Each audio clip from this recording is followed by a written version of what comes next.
Welcome to the GK objective biology channel. मैं हूं NEET. गुरुजी देखो, बहुत ही सीरियसली तैयारी कर रहे हो आप लोग इस साल। पूरा जोर लगा दो, इस बार की सिलेक्शन होना ही चाहिए।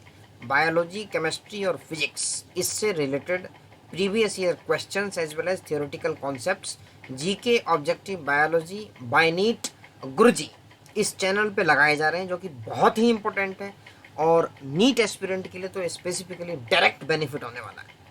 तो चैनल को सब्सक्राइब कर लें। Previous year questions, objective type questions as well as theoretical understanding of biology, chemistry, physics. तो आइए शुरू करते हैं।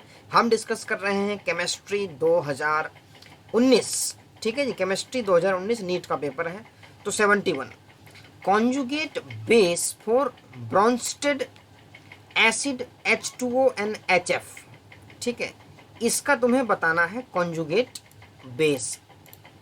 तो देखो, जो एसिड्स हैं वो जब टूटते हैं तो H पॉजिटिव डोनेट करते हैं, जो बचता है उसको हम बोलते हैं कॉन्जुगेट बेस। तो हम समझेंगे H2O और HF का। तो आइए डैशबोर्ड पे, ये आ गए भैया डैशबोर्ड पे। तो देखो H2O, ये H2O है, ठीक है, ये है। अच्छा, जब इसको हम करेंगे ब्रेकडाउन, बहुत सिंपल क्वेश्चन पूछा है, डायरेक्ट डेफिनेशन बेस्ड। तो क्या क्या मिलने वाला है? OH माइनस, ठीक है, और इसके साथ क्या मिलेगा हमको? H plus. तो ये देखो, ये एसिड है तो H प्लस आयन को डोनेट कर रहा है। तो H प्लस तो निकल गया हमारा बाहर, और ये जो बना रिमेनिंग, ये है तुम्हारा कॉन्जुगेट बेस। ठीक है जी। तो H2O के लिए ये है कॉन्जुगेटेड बेस। ठीक है जी, ये कॉन्जुगेटेड बेस है OH। तो H2O के लिए कॉन्जुगेट बेस ये हो गया। अब अगली रिएक्शन है, कह रहे हैं HF दे रहे हैं, HF। जब इसका तुम ब्रेक डाउन करोगे, ये इक्विलिब्रियम का साइन बनाते हुए, तो यहाँ से F माइनस तो निकल जाएगा, F माइनस निकलेगा और प्लस में H पॉजिटिव निकलेगा। तो अब इस बात को समझो कि H पॉजिटिव तो ये निकल गया, तो रिमेनिंग स्पीसीज क्या बची? ये F माइनस। तो this is the conjugate base for this acid, particular acid. तो एसिड से कॉन्जुगेट बेस बनाना हमने सीख लिया। तो भैया आइए देखते हैं OH माइनस और F माइनस कहाँ दिया हुआ है। तो OH minus F minus option number 3 में दिया हुआ है। बहुत सिंपल क्वेश्चन है, तो बड़े आसानी से कर सकते हो। बस दिक्कत सिर्फ ये है कि रेगुलर पढ़ो। मैं यही कहना चाह रहा हूँ कि रेगुलर पढ़ो, ऑनलाइन वीडियोस को देख लो, कोचिंग के नोट्स रिवाइज करो, NCERT पढ़ो, बस इतनी चाहिए। और इससे ज़्यादा दुनिया भर की पढ़ने की ज़रूरत नहीं है। बड़े ही आसानी से नीट होगा, लेकिन रेगुलर पढ़ो, सिटिंग पावर डेवलप करो। तो आइए 72 पे, which mixture of the solutions will lead to the formation of negatively charged. अब देखो, यहाँ पे नेगेटिवली चार्ज्ड कोलॉइडल सॉल्यूशन बनाना है। सिल्वर आयोडाइड और आयोडाइड माइनस उसके ऊपर करेगी फ्लोर, मतलब उसको ढकेगी, कवर करेगी। तो देखो AgI जो है सिल्वर आयोडाइड का, तुम्हारा बन जाएगा प्रेसिपिटेट। जब प्रेसिपिटेट बन जाएगा तो उसके ऊपर ये आयोडाइड आयंस आके जो है अटैच हो जाएंगे। तो अब इस कंडीशन की गणना करो कि I माइनस कब आएंगे? जब पोटेशियम आयोडाइड का कंसंट्रेशन ये सिल्वर नाइट्रेट की कंसंट्रेशन से ज़्यादा होगी, तो उसी कंडीशन में हो सकती है। ये सिंपल सी सोचने वाली बात है। इसका बन जाएगा प्रेसिपिटेट, और उसके बाद आयोडाइड आयंस जो है इसके ऊपर आके जो है तुम्हारी घेरेंगी इसको, इसके ऊपर आके सरफेस पे इस पे एडजॉर्ब हो जाएंगे। तो I माइनस, तभी ये नेगेटिवली चार्ज्ड कोलोइडल सॉल्यूशन बनेगा। ठीक है जी।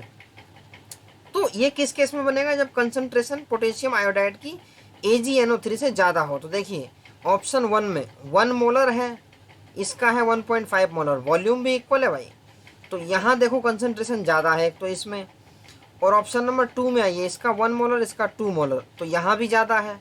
ऑप्शन 3 में आइए, यहाँ 2 मोलर है, यहाँ 1.5, तो इसको हम एलिमिनेट कर देंगे। यहाँ 0.1 है और यहाँ 0.1 है, ठीक है, दोनों इक्वल है, तो इसको भी हम एलिमिनेट कर देंगे, वॉल्यूम भी। अब फंस गया केस ऑप्शन नंबर 1 और ऑप्शन नंबर 2। देखो दोनों में ही नेगेटिवली चार्ज्ड बनेगा, लेकिन ऑप्शन एक सेलेक्ट करना है, तो most correct option is option number 2, क्योंकि यहाँ पे highly charged, negatively charged colloidal solution बनेगा, क्योंकि आयोडाइड आयंस इसमें कंपैरेटिवली ज़्यादा मिलेंगे। तो इस तरीके से हम इसका आंसर ऑप्शन नंबर 2 लॉक करेंगे। क्वेश्चन नंबर 72 का बहुत सिंपल क्वेश्चन है, कोई भी दिक्कत होनी नहीं चाहिए इसमें। आइए अगले क्वेश्चन पे 73 पे। Among the following which among the following the narrow spectrum antibiotics. देखो chemistry in everyday life chapter number 16 वो याद करने वाला टॉपिक है। उसमें से क्वेश्चन ऐसे ही आते हैं जो कि डायरेक्ट तुम एक रीडिंग दे दो, मैं गारंटी से कह रहा हूँ कोई भी क्वेश्चन आएगा बड़े 100% तरीके से आप कर लोगे। तो वहाँ क्लियर मेंशन है भाई पेनिसिलिन जी जो है वो तुम्हारा नैरो स्पेक्ट्रम है, ये एम्पीसिलिन और एमॉक्सिलिन ये दोनों इसकी डेरिवेटिव हैं, तो जाहिर सी बात है डेरिवेटिव क्यों बनाएगी, ताकि उसको ब्रॉड स्पेक्ट्रम किया जाए। और क्लोरेमफेनिकोल तो बहुत ज़बरदस्त एंटीबायोटिक है, इसको तो ब्रॉड स्पेक्ट्रम बनाया ही गया है और बहुत सारी डिसीज़ में क्लोरेमफेनिकोल काम आती है।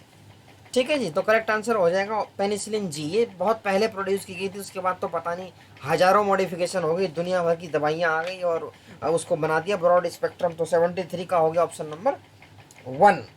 ठीक है जी, तो आइए 74 पे। ये 74 वाला जो क्वेश्चन है ये थोड़ा सा लेंदी क्वेश्चन है, लेकिन इसको समझ जाओगे ना एक बार तो कहोगे कुछ तो था ही नहीं इसमें। बहुत सिंपल भी है लेकिन लेंदी भी है। तो देखिए, अब सबसे पहले कह रहे हैं कि एल्कीन है। एल्कीन है तो क्या होगा, एल्केन, एल्कीन और एल्काइन मतलब डबल बॉन्ड होगा। ठीक है, ए वो ए है। ऑन रिएक्शन विद O3 क्या हो रही है, ओजोनोलिसिस हो रही है। याद करो ZnH2O जिंक और वाटर गिव्स प्रोपेनॉन, यहाँ क्या बन रहा है, प्रोपेनॉन मतलब कीटोन बन रहा है। एंड इथेनॉल, साथ में इथेनॉल भी बन रहा है। तो देखो प्रोपेनॉन में कितने कार्बन हो जाएंगे भाई, 3 कार्बन।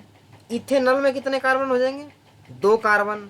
तो ये बात तो तय होगी भैया, यहाँ जो चीज़ है उसमें है 5 कार्बन। ये चीज़ तो तुम बैठा लो अपने दिमाग में, 5 कार्बन होने वाला है। ठीक है जी, इन इक्विमोलर रेशो। अच्छा, अब ये कह रहे हैं कि addition of HCl to alkene A gives B। अब इतने सेकंड पार्ट को छोड़ दो, ये कह रहे हैं A जो है इसके अंदर अगर मैं HCl डालूं तो मेजर प्रोडक्ट क्या बनेगा। तो यहाँ इन्होंने हिंट दिया है कि A को आइडेंटिफाई करो। ये जो फर्स्ट पार्ट है, इतना फर्स्ट पार्ट में इन्होंने दिया हिंट, वो कह रहे हैं भाई A को आइडेंटिफाई कर लो यहाँ से, और फिर A के ऊपर HCl डाल के बताओ कि मेजर प्रोडक्ट B जो बनेगा वो क्या बनेगा। तो फर्स्ट पार्ट को हम समझते हैं, तो डैशबोर्ड पे आइए, ये आ गए भैया डैशबोर्ड पे, ये आ गए। अच्छा, अब देखो तुम पहले समझो जो दिया हुआ है प्रोडक्ट। ठीक है, क्या दिया हुआ है, क्या क्या बनेगा, क्या क्या बनेगा भाई। एक तो बन रहा है तुम्हारा प्रोपेनॉन, तो आइए ड्रॉ करते हैं प्रोपेनॉन का स्ट्रक्चर। ये हो गया कार्बन, ये हो जाएगा डबल बॉन्ड। ठीक है, ये डबल बॉन्ड हो गया। अच्छा, यहाँ CH3 लगी हुई है मिथाइल ग्रुप, और यहाँ भी CH3 नीचे भी लग जाएगी, एक CH3 यहाँ भी लगी हुई है। ठीक है जी, एक CH3 यहाँ भी लगी हुई है, एक ऊपर है एक नीचे है, और ये प्रोपेनॉन हमारा बन चुका है। और साथ ही साथ इसने ये भी कहा है भाई कि इथेनॉल का भी प्रोडक्शन है, इथेनॉल भी यहाँ से आ रहा है। तो इथेनॉल में क्या हो जाएगा, ये हो गया। ठीक है, यहाँ डबल बॉन्ड लग गया, ये CH, और ये हो गया तुम्हारा CH3, तो ये बन गया इथेनॉल। ठीक है, ये तो हमें गिवन है। यहाँ इसकी हो रही है ओजोनोलिसिस, तो 3 कार्बन इसमें है, 2 इसमें, 3 2 5 का बनेगा। तो प्रोबेबल, और डबल बॉन्ड है, ये भी कहा है कि एल्कीन है, तो ये बन गया। तो सबसे पहले ये स्ट्रक्चर ड्रॉ कीजिए, CH3। ठीक है जी, हम आइडेंटिफाई कर रहे हैं एक क्या है, प्रोबेबल हमें स्ट्रक्चर बताना है पहले, CH3। ठीक है, अब एल्कीन है तो डबल बॉन्ड होगा, यहाँ तक समझ में आ गया, डबल बॉन्ड होगा। तो अब देखिए ये वाला केस हम इसके अंदर करेंगे सेट। जब ये केस सेट करेंगे तो यहाँ कार्बन हो जाएगा, यहाँ हो जाएगा CH3। ठीक है, CH3, और इसके पास रहेगा एक हाइड्रोजन। तो ये हो गया हमारा प्रोबेबल एल्कीन, ए हो गया। ये ए को आइडेंटिफाई करना था, तो हमने आइडेंटिफाई कर लिया ए को। ठीक है जी, ए को आइडेंटिफाई कर लिया, लेकिन हमसे ये नहीं पूछा ए क्या है, हमसे पूछा इस ए के ऊपर जब मैं HCl डालूंगा, अब इसके अंदर मुझे HCl डालना है, यहाँ पे HCl डालना है। तब कह रहे हैं कि भाई इसके बाद जो प्रोडक्ट बनेगा वो मेजर प्रोडक्ट क्या बनेगा। मेजर प्रोडक्ट याद है केमिस्ट्री के अंदर 2 बनते हैं, मेजर और माइनर। मेजर वो बनता है जो बहुत ज़्यादा स्टेबल होता है, जिसकी स्टेबिलिटी ज़्यादा होती है, और माइनर वो बनते हैं बहुत सारे माइनर बनते हैं जिनकी स्टेबिलिटी बहुत कम होती है। तो भैया हमें देखना है कि मेजर प्रोडक्ट क्या बनेगा इसके ऊपर HCl डालने से। तो ये जो इक्वेशन थी पार्ट फर्स्ट, इसमें तो हमने देख लिया ए क्या चीज़ है, हमें मिल गया ए। अब ए के ऊपर कराएंगे HCl की रिएक्शन। जब HCl की रिएक्शन कराओगे तो ये जो H positive plus Cl minus, Cl जो माइनस का है वो कहाँ अटैक कर देगा, वो अटैक कर देगा यहाँ पे। यहाँ जब वो अटैक करेगा इस वाले कार्बन पे, यहाँ सबसे ज़्यादा स्टेबल प्रोडक्ट बनेगा।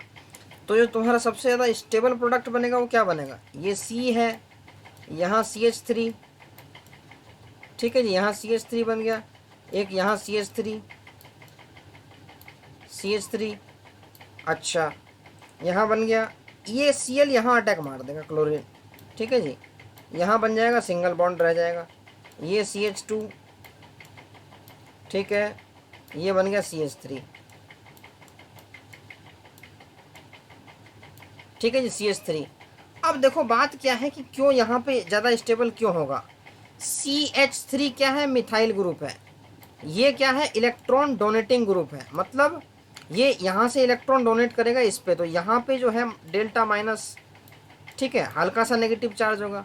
और यहाँ देखो दो इलेक्ट्रॉन डोनेटिंग ग्रुप लगे हुए हैं, CH3 ये दोनों डोनेट करेंगे इधर और इधर। तो जो सबसे ज़्यादा स्टेबल प्रोडक्ट बनने वाला है तुम्हारा वो यहाँ बनने वाला है, ठीक है जी, तो मोस्ट स्टेबल यहाँ पे बनने वाला है। तो क्लोरीन जो है वो यहाँ आके अटैक करेगी क्लोराइड और यहाँ आके हो जाएगी तुम्हारी अटैच। तो ये तो हो गया तुम्हारा जो है मेजर प्रोडक्ट। अब माइनर वाले केस में क्या है कि माइनर वाले केस में यहाँ क्लोरीन करेगा, यहाँ भी एक क्लोरीन करेगा माइनर वाले में, तो यहाँ से हट जाएगी, तो ये हो गया तुम्हारा माइनर। और जब ये वाला केस होगा तो वो हो जाएगा मेजर, यहाँ पे जब क्लोरीन लगेगी तो वो मेजर में आ जाएगी, ठीक है जी। तो स्टेबिलिटी इस वाले की सबसे ज़्यादा है। तो जो मोस्ट स्टेबल होगा वो बनेगा तुम्हारा 2 क्लोरो, ठीक है, 2 क्लोरो, ये क्लोरीन है, 2 क्लोरो 2 मिथाइल ब्यूटेन, ये मेजर है। और जो माइनर बनेगा वो 2 क्लोरो 3 मिथाइल ब्यूटेन। तो आ जाइए ऑप्शंस पे, ये आ गया भाई, फील्ड में आ गया, ऑन फील्ड एम्पायर। बताओ भाई करेक्ट डिसीजन क्या है। तो ए क्या था हमारा, CH3 उसमें लगा था, नहीं ए नहीं आइडेंटिफाई करना, हमें बी आइडेंटिफाई करना है जो Cl लगने के बाद। तो इसमें Cl था, CH2 CH3, हाँ भैया ऑप्शन नंबर 3 यही है भैया हमारा ऑप्शन।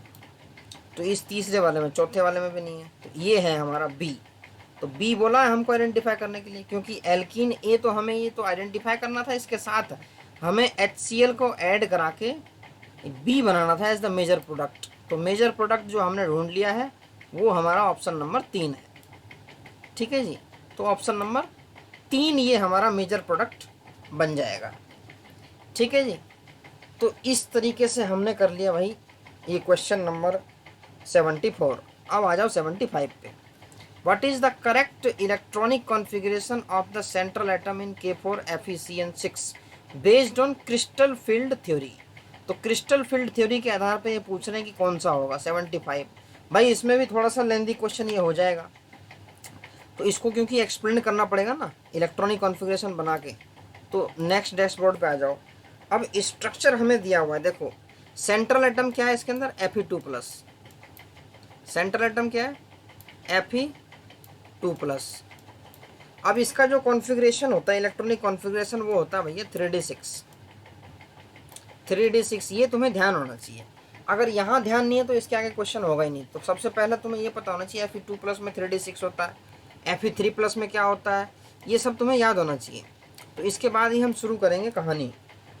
तो जब 3D6 है तो देखो डी में कितने होते हैं भाई, 5 होते हैं।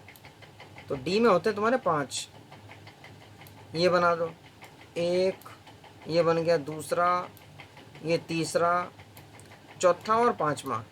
तो एक एक इलेक्ट्रॉन पहले सब में डाल देंगे हम, एक एक इलेक्ट्रॉन डाल दो, ठीक है जी, एक एक इलेक्ट्रॉन डालने सब में। तो ये हो गए 5 इलेक्ट्रॉन, अब सब में एक हो गया तो फिर यहाँ दूसरा डल जाएगा, 6 इलेक्ट्रॉन। तो ये हो गया 3D6 का, जब हमने कॉन्फ़िगरेशन बना दिया। जब इसका होगा splitting of D orbitals in octahedral crystal field, जब ये स्प्लिट करेंगे तो ऑक्टाहेड्रल क्रिस्टल फील्ड, ठीक है जी। जब स्प्लिट करते हैं तो कैसे बन जाते हैं, ऐसे बना लो, चलो सबसे बेस्ट ऐसे, याद है ना उसके अंदर कोऑर्डिनेशन कंपाउंड वाले में नीचे थे तुम्हारे T2G, T2G याद है, ऊपर था EG, इसमें थे तुम्हारे 3, ठीक है जी, इसमें थे तुम्हारे 3, इसमें थे 2, यहाँ 2 ही थे, यहाँ 3 थे। तो ये क्या करेंगे, ये जो इलेक्ट्रॉन्स हैं ये एक एक करके इसमें भर जाएंगे, ठीक है जी, ये एक एक करके इसमें भर जाएंगे। तो इस तरीके से इस क्वेश्चन को करना था। तो ये क्या हो गया T2G, ठीक है जी, तो इसमें हो जाएगा T2G 6 और EG, ये EG 0, यहाँ कोई नहीं गया इलेक्ट्रॉन, यहाँ 6 आ गए, तो क्या हो जाएगा करेक्ट कॉम्बिनेशन T2G 6 और यहाँ क्या आ गया EG 0। अब देखो किस में है भाई, T2G 6 EG 0, तो ऑप्शन नंबर 2 में है, ठीक है जी। तो बड़े ही आसानी से हमने इस क्वेश्चन को निकाल लिया है और करेक्ट आंसर होगा ऑप्शन नंबर 2। तो GK objective biology by NEET Guruji कर लो इसको सब्सक्राइब ऐसी वीडियोस के लिए जो कि नीट के previous year questions as well as theoretical concepts related to various NEET syllabus, जो कि नीट सिलेबस से बिल्कुल मैच करेगा और NCERT बेस्ड कॉन्सेप्ट्स हैं। तो चैनल को सब्सक्राइब कर लें और नीट में क्वालिफाई होने की प्रोबेबिलिटी को बिल्कुल बढ़ाते चलिए। बहुत ही कम समय रह गया है नीट के अंदर, हार्ड वर्किंग की ज़रूरत है। पूरे साल नहीं पढ़ा है तो कोई बात नहीं, अभी भी अगर पढ़ना स्टार्ट कर दोगे, मैं गारंटी से कह रहा हूँ नीट में रैंक जरूर आएगी, गवर्नमेंट कॉलेज लेके मानोगे। लेकिन शर्त यही कि रेगुलर पढ़ो, आज से पढ़ो, अभी से पढ़ो, लेकिन रेगुलर पढ़ो। तो चैनल को सब्सक्राइब जरूर करें।